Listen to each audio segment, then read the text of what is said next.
She looked helpless the moment she stepped into that courtroom, small against the towering wooden doors and the cold gray walls that swallowed her presence.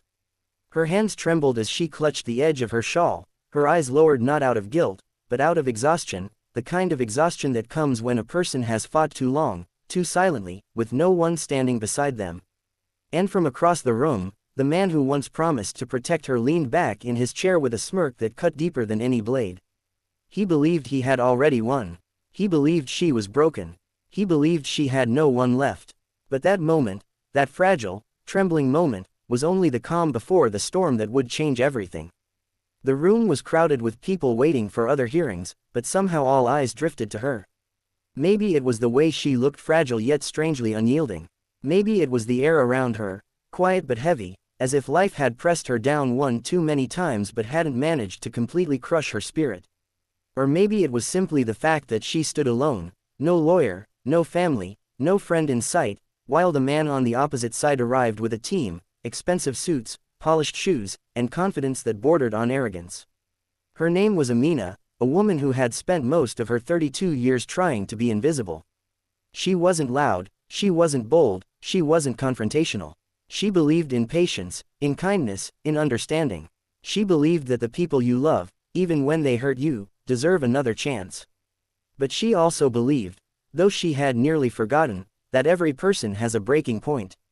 And she had reached hers the night her husband, Cameron, slammed the door behind him, leaving her alone in a house that belonged to him, with nothing but the echo of his accusations burning through her mind. He had always been charming, the kind of man who knew exactly what to say to impress people. In public, he carried himself like a man of honor. At home, he carried a heart burdened by insecurity and jealousy. The smallest things triggered him, a phone call, a late dinner, a forgotten chore. He never raised a hand, not once, but sometimes words bruised deeper than any fist. Over 8 years, those words drained her until she no longer recognized her reflection. When he finally threw her out, she didn't argue. She simply stepped away with a quiet dignity he mistook for weakness. What she didn't know then was that he wasn't done yet. He filed a case against her, a case filled with lies, accusations of theft, emotional manipulation, even claims that she had been unfaithful. He wanted to destroy her reputation, take everything, ensure that even the little she had left crumbled beneath her feet. And now here they were, standing before a court that would decide her future. Amina stood alone because she had been too afraid to ask for help. Cameron sat smugly because he believed her silence meant surrender. And the judge, still reviewing the documents, had no idea how this hearing was about to unfold. Amina's heart thudded painfully as the clerk called her name. Her voice was barely audible as she confirmed her presence. Cameron's lawyers exchanged glances, already anticipating an easy victory. Her lack of legal representation was the first sign. The second was the way she avoided eye contact. The third was the faint tremor in her voice. But sometimes the world forgets that even the softest voices can rise. Just as the judge prepared to begin, the courtroom doors swung open. The sudden echo drew every eye to the entrance. 4 people walked in, 2 women, 2 men, all dressed in formal suits that carried an air of quiet authority. They weren't rushing, they weren't apologizing. They walked with steady purpose, their expressions calm but confident. One of the women stepped forward, nodding respectfully toward the judge before turning her gaze toward Amina. And in that moment, Amina's eyes widened with disbelief. She recognized them. They were from the Community Legal Aid Center she had visited 2 weeks earlier, the place where she had gone not to seek representation, but simply to ask for advice because she had no money to hire anyone. She had expected nothing, and yet they had taken her story seriously. They had listened to her trembling voice, her scattered thoughts, her years of hurt compressed into a few fragile sentences. She didn't think they would come. She didn't even know they had decided to take her case. But here they were, and they carried a file, thick, bound, well organized, that they held as if it were a weapon sharpened with truth. The shift in the room was immediate. Whispering murmurs spread across the benches. Even Cameron straightened in his chair, the confident tilt of his head dropping slightly as confusion flickered across his face. His lawyers stiffened, sensing danger in the calm arrival of the team now standing beside Amina. A lawyer gently guided her to a seat. Another placed the file on the table. The lead attorney, a woman with steady eyes and a voice that soothed through its firmness, addressed the judge and formally entered their appearance as her legal representatives. There was only one word to describe the reaction on Cameron's face: disbelief. And beneath that disbelief, a shadow of fear. The hearing began, and for the first time in months, Amina felt like she could breathe again. Her lawyers spoke with precision, dismantling accusation after accusation with evidence she didn't even know they had managed to gather.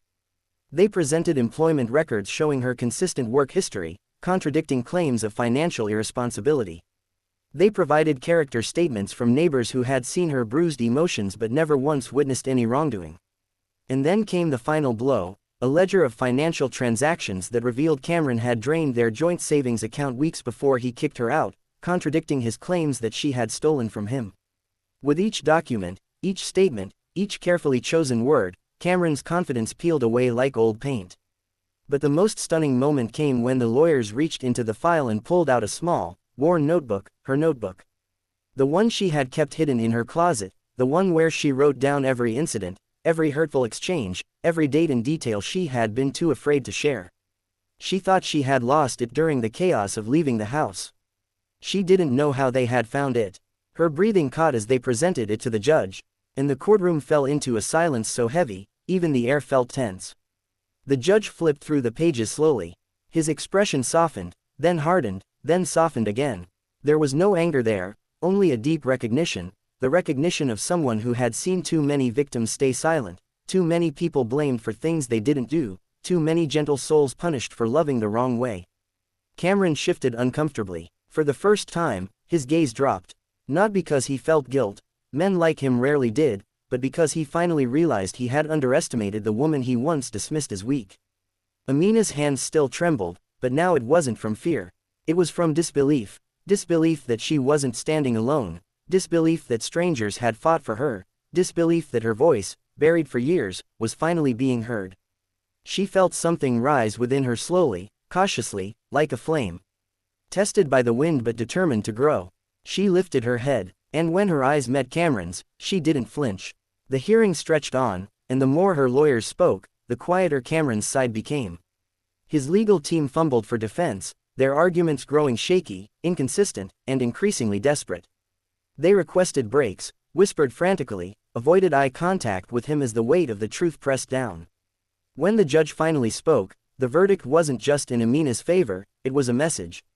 A statement that she was not the person Cameron had painted her to be. That she had endured emotional abuse under the guise of marriage. That the lies against her held no merit.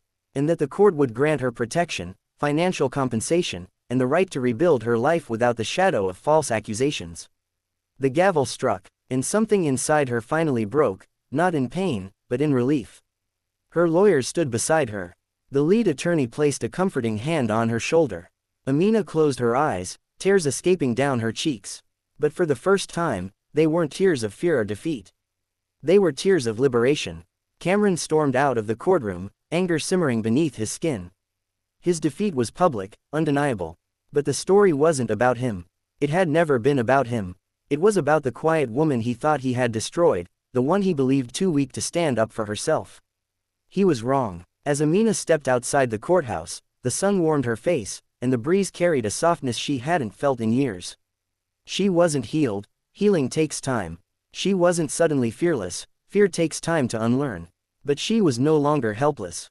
She walked down the long stone steps with a steadier stride, her lawyers at her side, each step a reclaiming of the life she had once surrendered piece by piece.